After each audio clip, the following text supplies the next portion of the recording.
Welcome, everybody, to another episode of Tech Done Different. As always, I'm your host, Ted Harrington. And with me here today is our special guest, Jack Leidecker, the CISO of Gong. Jack, thanks for joining the show, man. Yeah, no, thanks for having me. I appreciate it.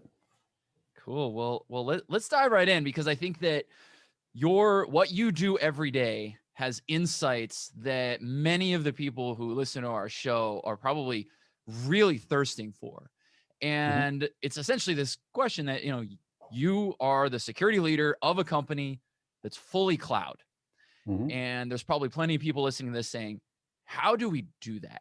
So I know that's a big question, obviously. So pick whatever aspect of it you want to start with. But for people who are saying, like, how do I build a cloud-based company and do it securely?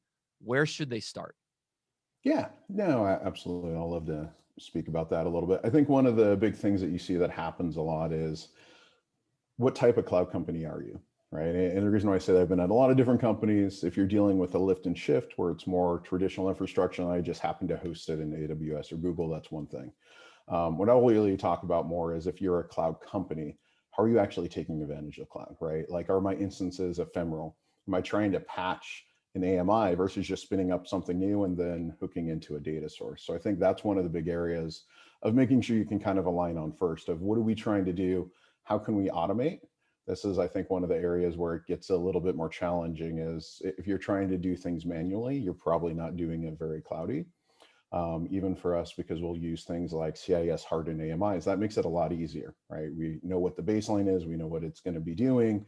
And then I think the other big aspect is making sure you have the right capability to be able to analyze all the data. The good and the bad with the cloud is, you don't have your regular network traffic, but you do have VPC flow and even VPC mirroring, but those can be very noisy, right? So making sure you're set up correctly to be able to actually analyze all that data so you know what's happening with it, and then automate is the other key aspect I would say to focus on. So that capability that you're mentioning, is that, when you use that term, are you saying that we need to have a person, like that's the capability, or is it the person that we have has to have that skill? Or are we saying that we have to have a tool, or is it a combination of the things? What does capability mean in that context? Yeah, no, absolutely. And I think it depends on which cloud you're talking about. But either way, it's making sure you actually have the right things turned on, right? If you're dealing with AWS, there's a lot of capabilities you can do, but they don't necessarily come turned on by default, right? You have to enable guard duty. You have to turn on things like VPC flow. And then you need to figure out, where is that data going and how can I process it, right? So you need to be able to have tools to be able to do that. If you're just in one cloud, I would say probably the easiest way to start is using what tools are there.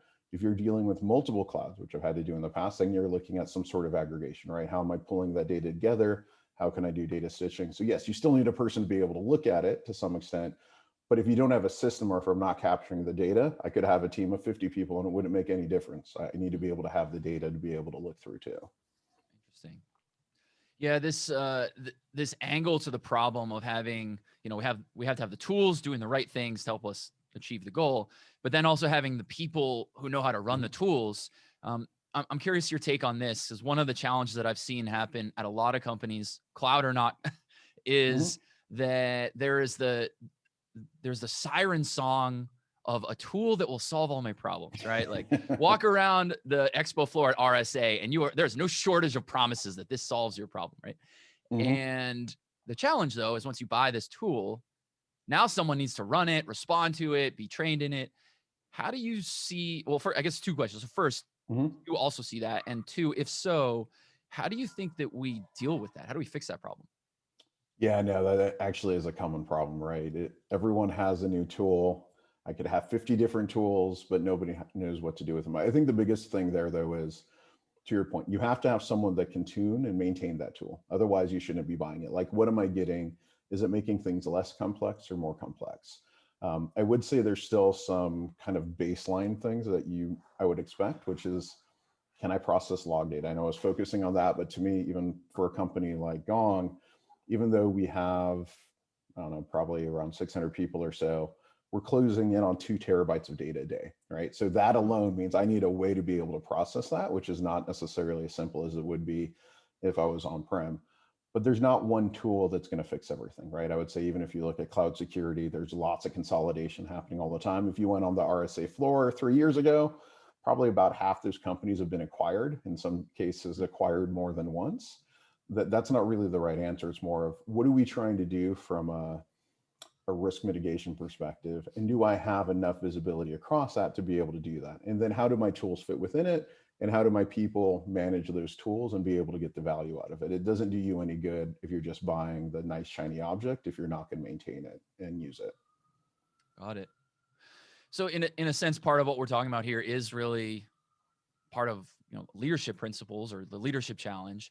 And so as you look across your organization, what would you say are, if any, are the biggest differences between being a security leader like yourself versus someone who leads different parts of the company? Like how is your challenge different from the CEO or the CMO or, you know, any of the other members of the C-suite? So I think in some cases, that's probably a bad way to look at it. And Okay. the reason why I'd actually say that is there's technical components of the job that are going to be different, right?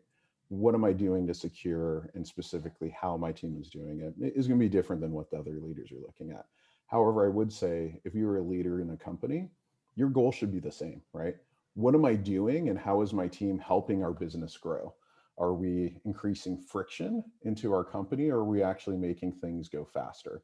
I think this kind of goes even into your initial part of, if you're in a cloud company, how are you able to do this? What is security doing in terms of automation and making this easier, both from, let's say, a customer perspective, right? Because we're a B2B company. So I think that's actually easier for me to align to, which is part of the reason why I picked Gong. If not one of the main reasons, is our customers are wanting us to do a lot of things, right? How are we making sure we're doing that in an automated manner up to the level that's expected, so it's not creating friction within that sales cycle? But then even internally, how are we doing things where it's more automated, right?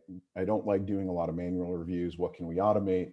What's configured on the back end? What can we check within AWS? Because we are an AWS company. There's a lot of stuff we can do on our own where I don't have to send a request over to DevOps. Hey, I need you to validate this, right? We should be able to pull that data ourselves and see what's happening.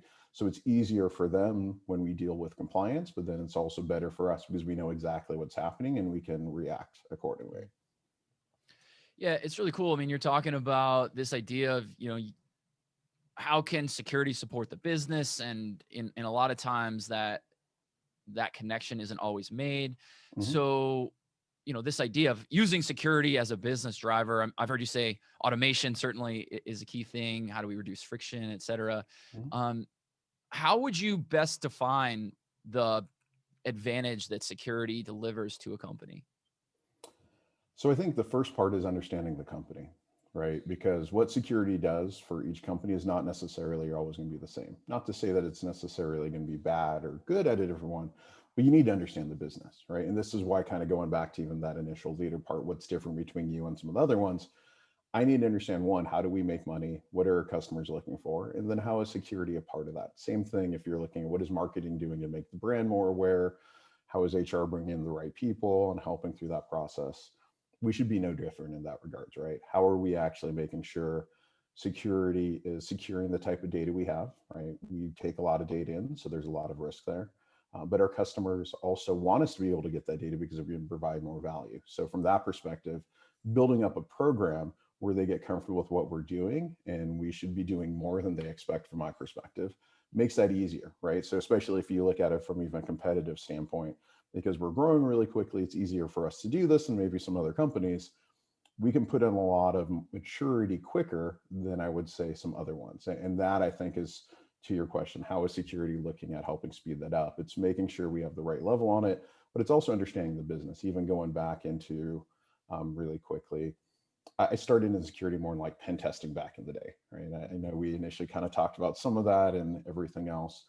But one of the things I noticed really quickly is there's a huge disconnect, right? If I'm only technical when I'm speaking to senior leadership, it's not going to make a lot of sense to them, nor should we expect them to have to understand us, which I think sometimes is a problem that you see in security. It's like, well, they should just know, they should get it, right?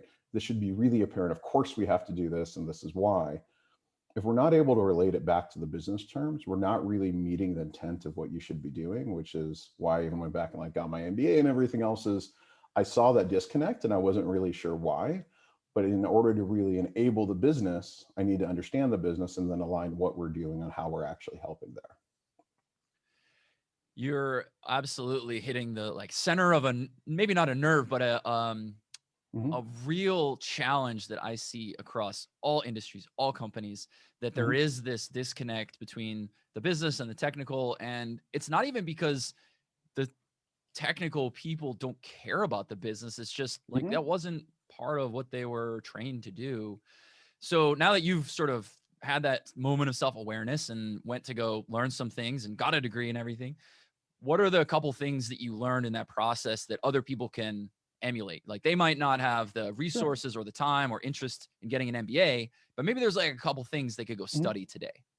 Oh yeah, no, absolutely. And it'll probably seem like a theme here. Understand the business, right? Every business is a little bit different. Understanding what their drivers are. So if you understand where security could be impacted or not, like let's say, hey, if I'm in manufacturing, understanding my skate environment is going to be a lot more relevant than a cloud company. But what's the impact if something goes wrong? What's the impact if something goes well? What type of customers do we have? Just being able to align what you're doing to them is what's going to really help. What typically doesn't help, though, and this is where I've seen a lot of challenges in the past as well, is if I push it and it's just like, well, management just doesn't get security, right? I hear that all the time. I'm sure you heard it too. Like, they just don't get it. They're just not the right place. And is it really that they don't get it, or we're speaking two different languages and it should really be on them to understand it? Or should it be us as the subject matter experts in security to help translate it into more of a common vernacular, right?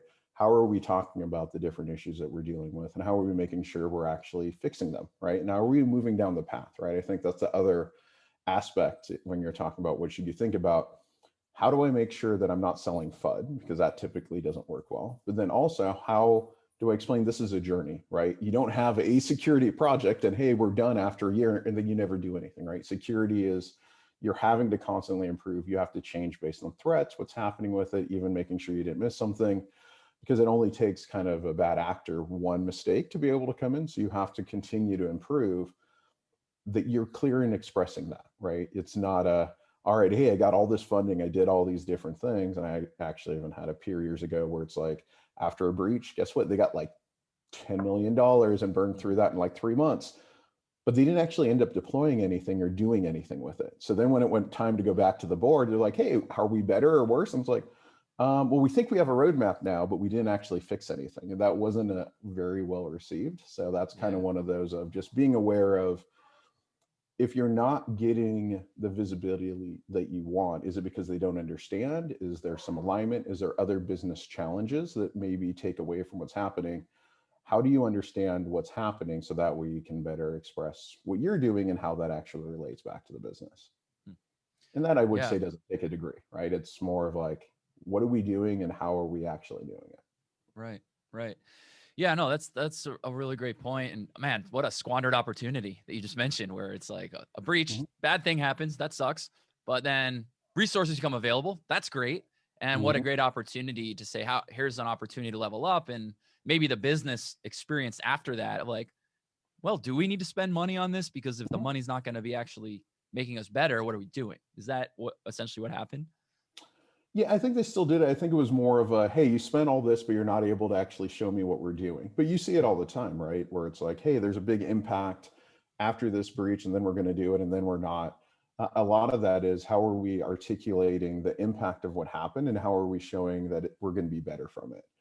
And then in some cases, if you're not able to articulate that, or let's say that the business alignment isn't there, why would they want to spend money, right? If they think that they're just going to get breached again and hey, I can throw in 50 million and the exact same thing can happen in a year. Honestly, from a business decision, it makes sense probably not to worry about dealing with it. As Yeah, sad as that is, but that means we're not actually showing how we're reducing risk in that regard any longer. totally agree. So how do we show that we're reducing risk? How do we measure a negative? Like we didn't get hacked. So Mhm. is what we're doing working? Like how do you go about measuring it? Well, measuring whether you got hacked is, you can never win, right? Right. You see with everything that happens, it just takes one thing. I think the bigger thing is more showing, how are you progressing with your journey, right? Do you have a journey and a maturity that you're trying to go for? What are some of the risk areas that you know that you're actively taking, right? Um, you can't reduce risk to zero, but security's job, just like business job, even I think a good example is if you look at board of directors. Sometimes security people think, hey, I'm going to the board of directors to get money. No, you're not. You're more to let them know that you have it handled and they understand what's going on. But the reason why I like using that example is their job is to help the company understand what type of risk they're taking from a company perspective, right? Hey, we're thinking about new markets. We're doing different things. They're providing some corporate oversight, and that's where you get audit committees and everything else, right? Their job there isn't to say that we're not going to have any, but sometimes I think in security, we almost want to take the absolute stance of, yeah, we want to get to zero. Well, we never really want to get to zero, but I need to make sure that the risk is visible. So whether you're looking at things more like resiliency or what are we doing to prevent and how are we able to do that? And again, kind of, can I align what we're doing back to the business? I would say, I think for me, I took the easy way out in this regards. In a B2B company that's cloud where we're taking data, I can show if our customers are coming on because of some of the things that we're doing, or in some cases because of what we're not. And conversely, are they actually integrating with everything we want to? If they're not, why not? Are they not comfortable with the security? Are those things we want to be able to fix so they can? Because the more that we do that and that they feel secure with our approach and our controls, the more value we're able to provide them as well. So mine's maybe a little bit easier, but I think overall it's kind of aligning it back to the business as well. So it's an interesting scenario where the customer either expresses one way or another, either explicitly or implicitly, that they are or are not comfortable with your security. So how does that, from your side, how does that actually play out? So a customer says, hey, I'm not quite sure if I'm ready to proceed with, subscribing or getting a license or whatever. Then what? How do you assure them that, hey, it's going to be okay?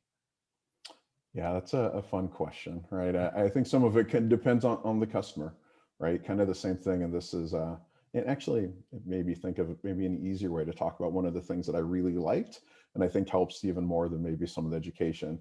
I love Simon Sinek's Start With Why. It is a really good, like simple kind of concept to think about. Same thing here, right? What is the reason that they're concerned about, right? Is it GDPR? Is it right to be forgotten? Is it just more of they have customer obligations, or they're just concerned about having themselves in the news, right? How do you understand what their pain points are, and how do we have the right program that helps address that or not? I think one of the aspects that was kind of nice, even though I haven't been there quite 6 months yet, but we already had a lot of certifications, right? So that was kind of your table stakes. And I'm not the one to say that, hey, I think a certification, whether it's personal or company, means that you're completely secure. By no means, right? If anything, you can look at my wall and I'll have fun joking about some of them. But it does give you an idea, hey, at least a company's thinking about it, right? How are we showing we're doing privacy by design? We've built a lot of product functionality and features into showing how we can make sure you're maintaining, and in some cases, even increasing what you're doing from a compliance and security perspective. I think that's one of the big aspects, but it tends to be a discussion, right? Every place is doing different third-party risk management now. Sometimes it may be an architecture review, sometimes it may be a questionnaire, but in the end, it gets down into what's their pain points? Are we able to solve them correctly or not? And then how are we able to show them how we're even getting better on top of that? Oh, I mean, everything about that answer I loved, but the way that you ended it, how do we get better? I mean, that's the core of security, right? How do we get better? And as simplified as that sounds, that to me is how you can really differentiate the companies who are doing security right versus the ones who are sort of seeing it more as an exercise in checking boxes. Because the ones who talk about like, hey, here's what we're doing to get better. Here's how we're better today than yesterday. Here's how we're going to be better, 6, 12, 18 months from now. I think that's the heart of it, right? Security is you're never completely secure, but you can be better. You can always improve, right? Like continuous improvement, even if you look at how people are trying to integrate more into DevOps, everything's around continuous improvement. And as you mentioned, if you stand still in security, I mean, I think that's the only reason why I've been able to be in security as long as I have, is you never get bored, right? What worked now isn't going to work later. You can always do things better, more efficient. What are we doing with that? And making sure that you're not losing track of that, which I think even goes back into setting expectations, right? Security is not a destination, it's a journey, right? How are we doing more? If things come out differently, how do we help mitigate that? And how are we staying on top of it is really key, I think, in order to have any sort of longevity.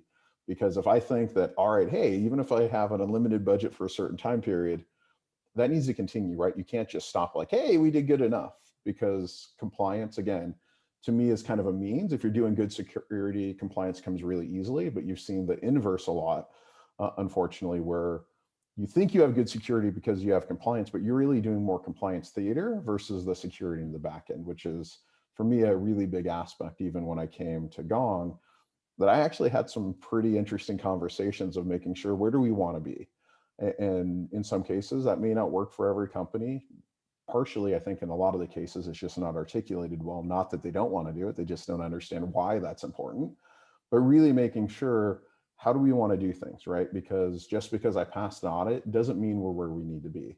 We know there's improvements. How do we make sure we know what those areas are and we're continuing to focus on them so we're not staying still and becoming stagnant?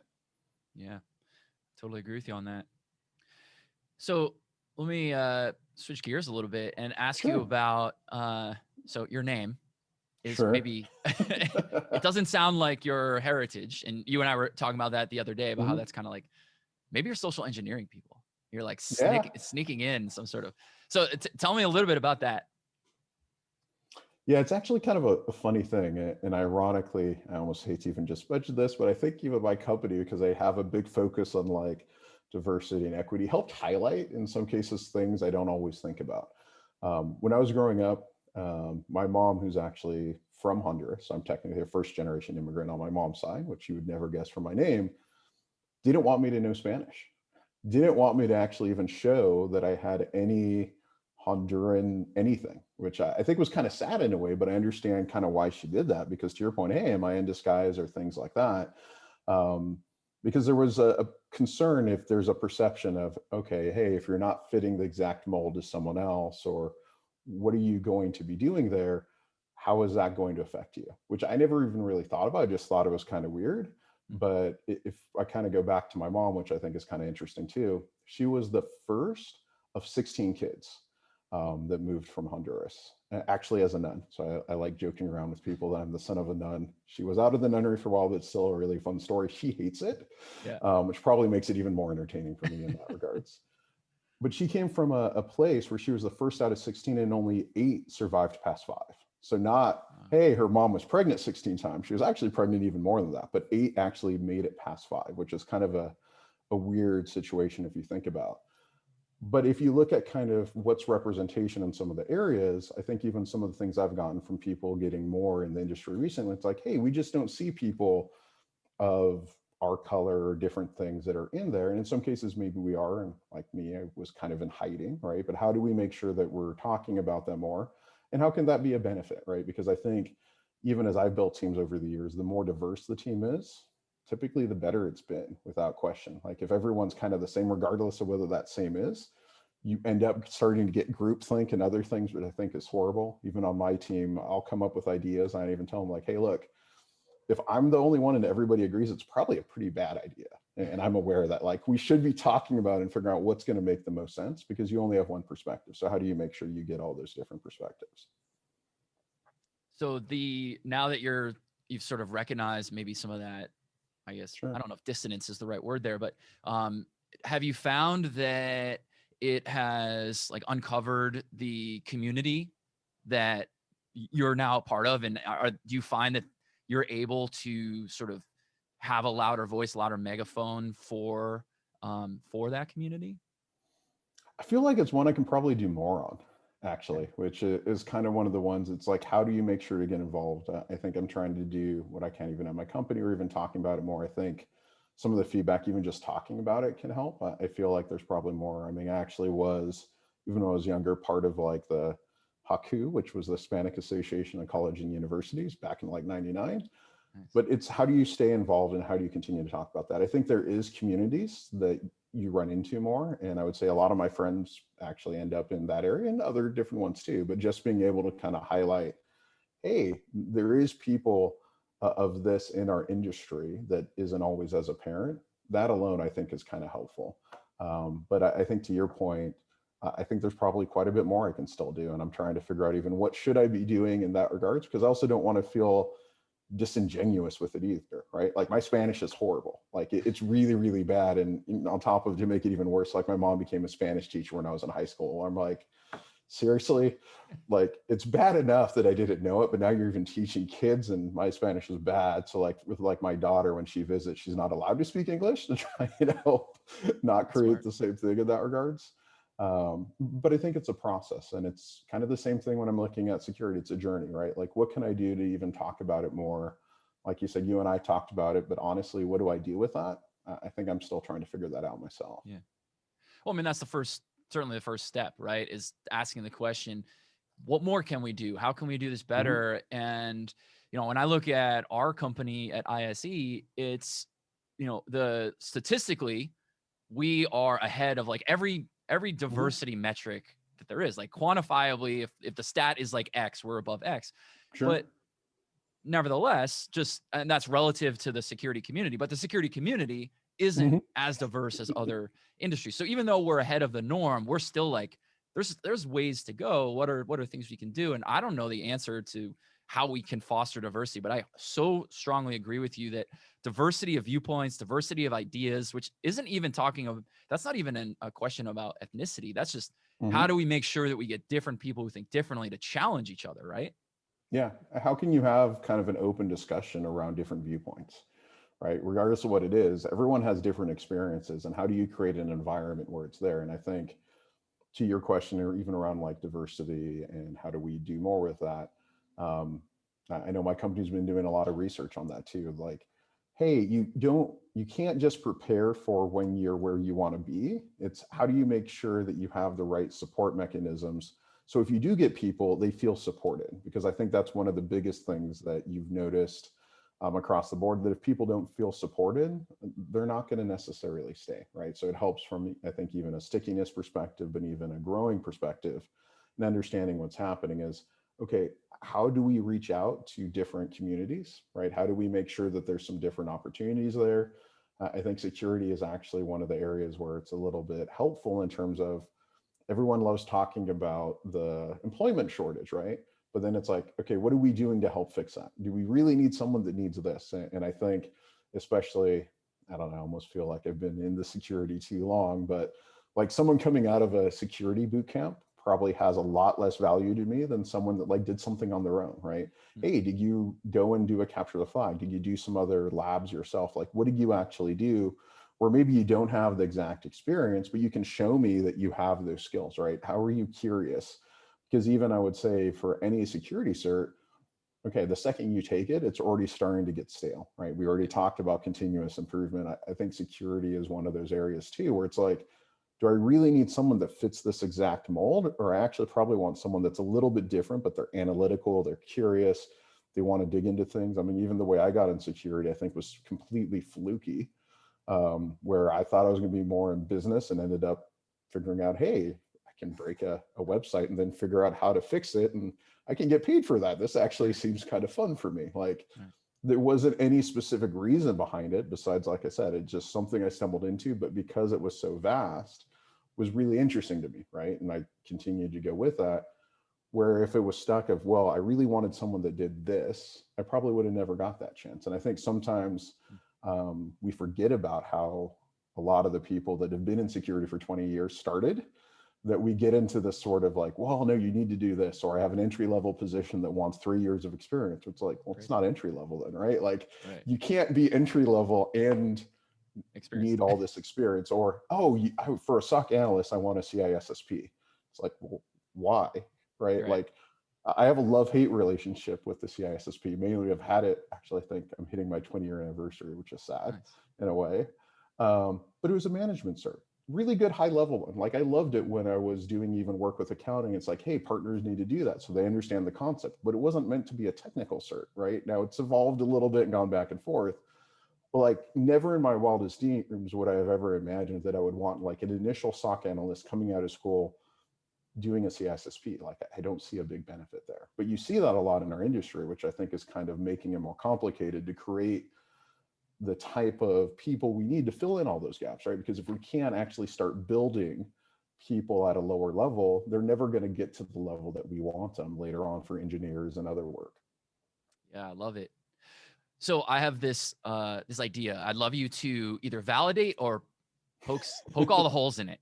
Sure. So when people ask me that question, that it sounds like, you know, you're getting a bit too, which is like, okay, well, what should I do to enter a career in security? Mhm. And the way people usually almost always ask the question is one of two ways. They're either saying, what cert should I get? Or what courses should I take in order Mhm. to get a class in security? So I'll, like, you know, directly answer those questions. But then here's the idea that I often throw out, and people's eyes kind of glaze over and they're like, oh my God, that sounds terrifying. What I suggest is I say, do some security research.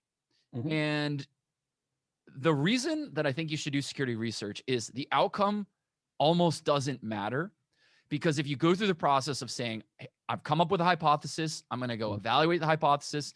And if I succeed in being able to do that, and then I have some findings, wow, I have something to talk about. Now I can bring it to the Mhm. press. And in an interview, I can talk about this project I created." But even if you fail, you now realize, oh, well, what was wrong with the hypothesis? What was wrong with my approach? What skills do I need to Mhm. develop? And in an interview, talking about those things is so powerful to the person Mhm. interviewing you. That's what I am recommending to people, in addition to the things you mentioned, capture the flags and labs. Sure. Do you think that what's your reaction to that? Is that like, am I crazy to suggest that to people? Um, I think it depends on what they want to do. And honestly, I think that's probably maybe the first part to start off with is what about security is interesting to them, right? And it's a hard thing to say if you haven't done it because security is kind of across the board on so many different things these days, right? It's not just the pen testing, it's not just security research. Do I like defense? Do I like breaking things more? Do I love coding? Right? Is there something that I like to do that I can double down in and then start relating it to security? Is to me, but if it is, hey, I want to get into, even if it's into SOC work, right? The fact that I was able to try and do some research and do that shows some of those analytical skills that I think can be helpful. I would actually probably maybe take it to a different way where I've seen a lot of people be more successful recently too, is see what communities you can get involved in. The more community involvement, I mean, shoot, that's what worked for me almost 25 years ago. And I see some people doing that who are more active and even asking for help and asking about different things, whether it's on LinkedIn, whether it's on something else. Conferences have gotten really big now. But I remember back in the day, that was the whole point for me of like DEF CON, right? Hey, we're trying to figure out what we're doing, who wants to do stuff. I was probably one of the ones that said, yeah, I sold out immediately because this is fun and I don't want to do something else and do this on the side, right? This is what I want to do as my career. So even talking with people over the years of, hey, how do I break into that? Or I've done security research and I want to do this. Or I've even ran into one where they did security research, but they love compliance for some reason, right? They really like to be able to do some validation. They thought it was fun to deal with auditor. I'm like, hey, great. Then look at doing this a little bit differently.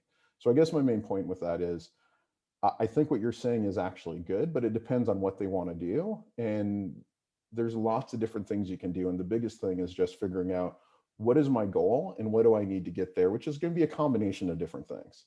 But either way, if you're able to find something and actually break it, and hey, you can get to the press and everything else, that is kind of a shortcut in some cases to be able to get your name out there.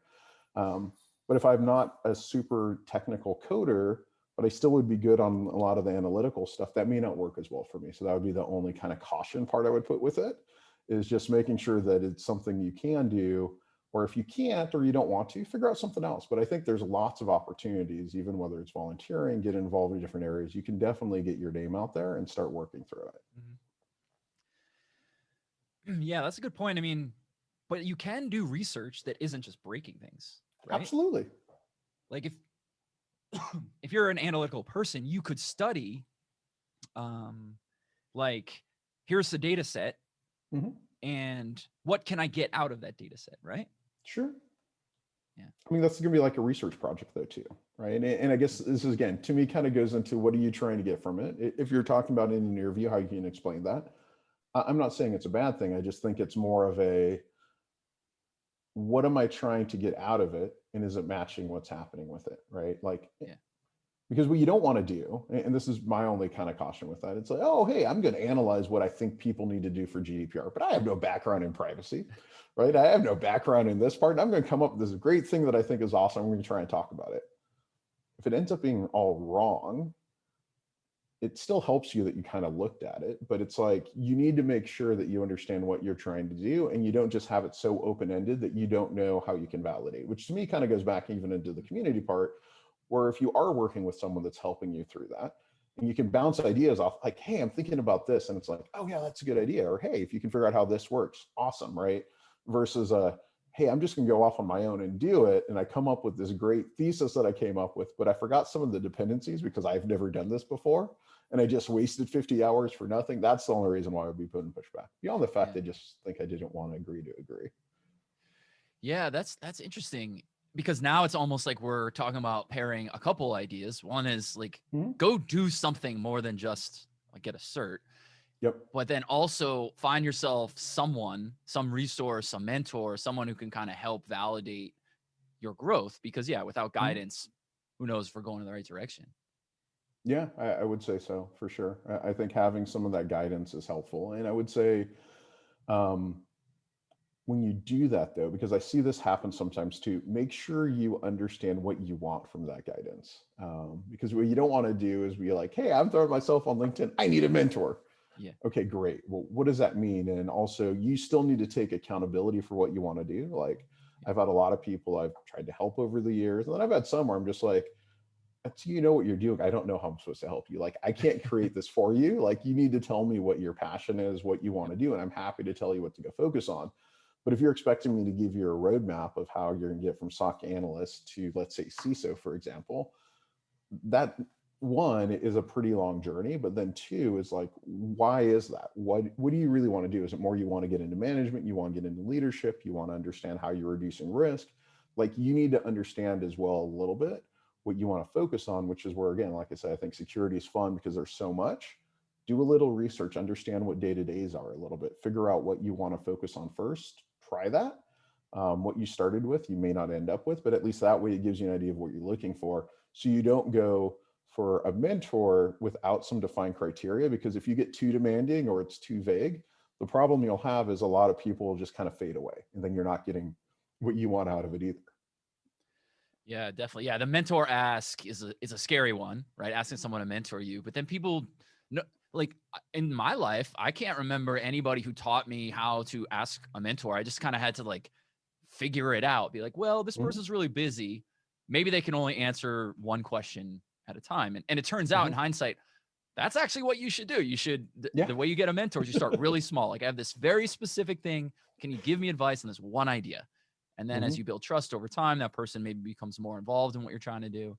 So yeah, no, I agree. I think all the insights you've shared today are going to absolutely help people who are, trying to establish their careers in security. So that's awesome, man. Yeah. Well, and even if you look at, I mean, kind of a sad part, just to say it anyhow, since it happened, but like Dan Kaminsky, who just passed away, who was actually around my age, which scares me a little bit too, regardless whether it was health complications or not.